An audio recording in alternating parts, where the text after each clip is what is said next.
Welcome to the Midwife Pip podcast Bitesize, the home of all things pregnancy, birth and motherhood. This week, I am sharing with you some golden moments and nuggets of information that will change your pregnancy, birth or postpartum journey for the better. You'll find the full episode linked in the description. But for now, wherever you are, let's dive into some short but transformative chats.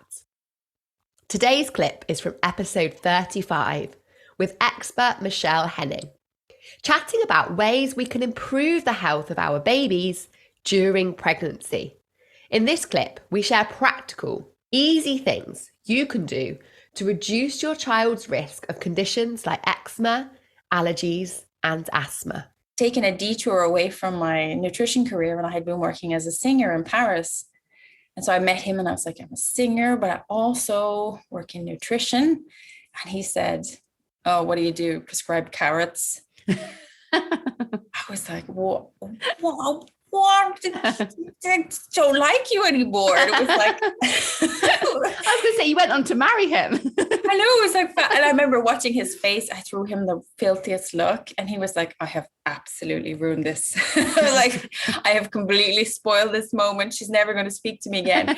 And then he was trying to backtrack. And it was funny because he was so kind and nice. And we talked and he was emailing me afterwards. And he had come from a completely different background. He's rigidly scientific, I would say sometimes. And like he believed, in packaging. Well, the packaging said that this is the finest. And they say that this is, and he had 14 microwave meals a week because, he always said, well, it was Tesco's finest. That's impressive. 14 a week is impressive. Yeah, I mean, he was, like I said, the extreme opposite end of eating to me. And then I learned that he had really, really severe eczema and asthma. And also he has a very severe egg allergy. And I could see his skin was terrible. I said, you can't live like this. You can't eat this for every meal. Like, this is ridiculous. And he had no idea how to cook, like nothing. And I found this, so I lived in Paris and he was in London and I had to teach him to cook over WhatsApp. It was like, okay, we're going back to the basics. You're going to learn a roast chicken and then you're going to save the leftovers for the week for your lunchbox, And he was like sending me pictures and he was like, is this right? And he was so proud. And he had to learn from scratch how to cook basic food. And then, so he slowly started to change. And then obviously we were together and we wanted to have a baby. And I thought, I can't pass this on, these conditions that we both have. So we both took our backgrounds and put it together and started to research what were the specific things that we could do to target this. I know how to lead a generally healthy life, but there's got to be more, And we delved into PubMed and we would just every day searching, and then applying it to my pregnancy. I remember unfortunately, I didn't kind of look into it earlier because what he does also makes an impact. This is not all on women. This is absolutely a shared burden of responsibility. That's such a good point. I love that because often women do feel like all the pressure's on them in pregnancy or that kind of preconception period. So I love that you're like, no, let's do it together. Yeah, and funnily enough, actually, we've mentioned this in the book, but a man's drinking has a greater impact on heart development in the child. So just so everybody knows, because I see there was a recommendation recently by the WHO that women of childbearing age shouldn't drink alcohol. And I was like, excuse me, I think you'll find the research also says that what men drink has an impact too. Yeah. So I think this is really unfair that it's all on women. But anyway, most of the focus of the book is pregnancy, and there are other resources for what men can do. But for my husband, I remember he has like, he's half Asian and he has this really flat hair. So he always used to hairspray his hair up. And I remember going in, I was like, no, hairspray out.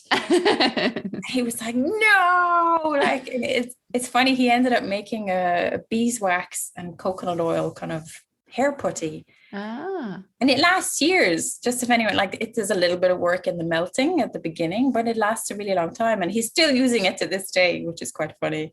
Oh, that's brilliant. It got you kind of inventive and looking outside the box, then, I suppose. Yeah. And so we applied what we could. And I always remember we lived in Amsterdam for my child's birth. And in the Netherlands, home birth is quite a common practice. You know, it's very well kind of received. It's not a fear thing. But I had come from Ireland and I was like, nope, like you guys are crazy. Don't even ask me to think about it. I want to be in a hospital. And I mean, I started my pregnancy actually saying, I want a C-section. I want this. I want medicine. I don't want you to even suggest an alternative. And I think I came with this huge fear of birth, which I'm sure you encounter with many pregnant people. Definitely. I had this idea that birth was going to be horrendous and traumatic. And I'd heard all of the lies and what it was going to do to me. And that it was going to do, and I was like, no. Like, absolutely not. And then finally, as we were researching for my pregnancy, the more information I got, the more I realized actually a more natural approach is going to be better. And then actually I wanted to be in charge of my birth. And I think I told myself that by having an elective cesarean or these things, that I would be in charge, right? Mm-hmm. It's an illusion of kind of power. And then the more I looked into it, I said, oh, no, actually, I'm in charge if I'm preparing at home, if I'm starting the labor at home, if I'm making the decisions, if I'm in charge of my environment, then, you know. And I had a really great midwife who I just adored. In the Netherlands, your midwife practice is on the same road as your house nearly. It's in these like neighborhoods rather than being like a clinical practice. It feels like going into your auntie's. Yeah, you're meeting all these women and they've got like little armchairs and it feels really like a family kind of situation rather than a clinical.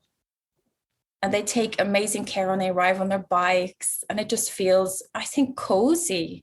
It sounds like Call the Midwife. It sounds like that kind of. I love it. But it feels so cozy and it just doesn't feel like that your pregnancy is anything other than a normal experience.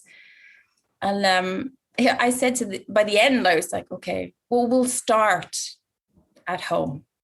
Okay, we'll just see how it goes. And then they were like, sure, we'll support you. And I was like, okay, well, we'll see. And then as labor progressed, I had a quite severe pain. I had what they call the storm, where I had the straight contractions rather than up and down. So I didn't get that break. And I remember crying and saying, like, where's this break you're supposed to get in the middle of like the contractions? Why isn't it stopping? And but you know, finally they got me singing. And it was singing that calmed me, and that everything changed from that moment, because it was like I was then controlling my breathing, I was calming myself, I was relaxing my vagus nerve, I was sending messages, you know, to my baby. Everything was changing by just singing. I think it was like the same 2 lines over and over. So it became nearly like a mantra. So I was probably doing like hypnobirthing without realizing it. You probably were like naturally just suppressing your adrenaline and helping your oxytocin and getting yourself in a really positive space. Yeah, it was extraordinary. And then, I mean, I was really lucky that my midwife filmed a small bit of it and she showed it to me afterwards. And she said, I want to know, do I have your permission? You know, I can share this with you. And I think it's really powerful. I'd love to show it to the other midwives. And it's like, yeah, sure. I mean, she had filmed me from a distance above my chest and everything. I ended up giving birth completely naked because I always, you know, you worry when you're pregnant, you're like, oh, what if I poop? And what if turns out you don't care. So true. Like, what's that? And I remember them telling me like, yes, you know, and I was like, whatever, just you deal with it. I'm just like, I'm focused. You're doing the important job in hand. You just don't care. And it's those stories that you're told beforehand that oh, maybe you're gonna poop and you're gonna be so embarrassed. You don't feel any shame whatsoever. You don't care. It's just you don't feel like it's a priority anymore. And I kept telling myself each kind of wave was a step closer to meeting my baby. And this was something that really helped me through. And also reminding myself, the calmer I am, the faster this is going to go. Yeah, that's a really good point, isn't it? The more stressed you get, it's just going to make it more uncomfortable and slower and drawn out. So I kept like visualizing my hips like jelly, and I was like just imagining like calm, like help this child, because you still obviously want it to be over quicker, Yeah. No. No matter how well it's going, it's still something that you don't want to be doing for a very long time. But yeah, so my daughter ended up coming out in our bedroom, and we hadn't prepared fully. Luckily, the midwife was on our road, so someone ran down and got a birthing stool, because we'd no plan. We were just like, we'll just roll with it, And I got a birthing stool, and I always laughed that I didn't want the lights on because I felt like it was going to impact my feeling of stress. And they were like, what do we do? We need the light. So my midwife had like one of those headlamps for like mining. Yeah, she had a miner's headlamp on, and then she was like, I need more lights. And my husband flipped open his iPhone torch and just slid it underneath me. So my daughter came out by iPhone light. Like, love it. The most modern birth, like mixed with old traditions. And brilliant. She landed on his pillow because we had to have something underneath, and nobody was prepared. I pushed her out a little bit too fast for that last push, and she just landed on a pillow and just looked around at everybody. It was just like, I'm here. Yeah, just kind of like, and you are. And that was it, and we were really fortunate that way that I think that I'm really in awe of people like you and doulas and everything now that are trying to help women now understand birth can be so different if we just see it differently. And if we can bin all of these myths about what's going to happen, this can just transform the whole process and give it back to women, let them be in charge of the process. And I think that's so important. No matter how you birth, you don't have to do it at home. I mean, this was, but it was just to feel like you're in charge. And I think this is so important, no matter where you give birth or how, that you feel like you know what's happening and you're in charge of the process. Oh, 100%, Michelle. I can agree more. I always say to women that your mind and body are just so powerfully connected, aren't they? And I always say your body knows how to give birth. We're not trying to teach your body how to do it. It knows how to do it. It's what it was built for. But it's your mind that we need to convince that actually it can trust your body to do what it needs to do. My doula told me that. She said, you're not giving birth.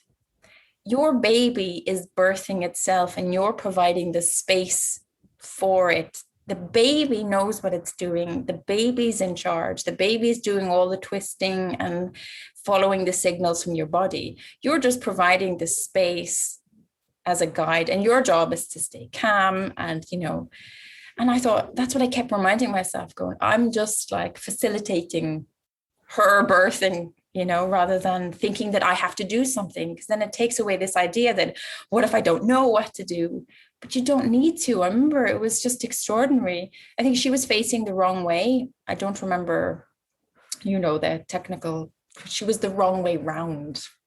So possibly from the way you described your contractions, it sounds like she's probably a little bit back to back position, which can make it a bit more intense. And they had said, oh, this could be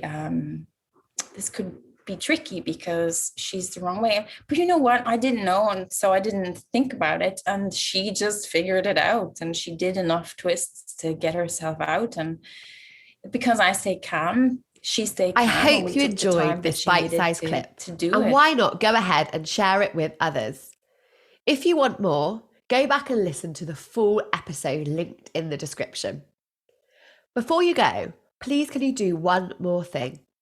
Make sure you've hit that subscribe button, as it helps me and the podcast reach out to and support even more women with crucial, expert and reliable information through the podcast.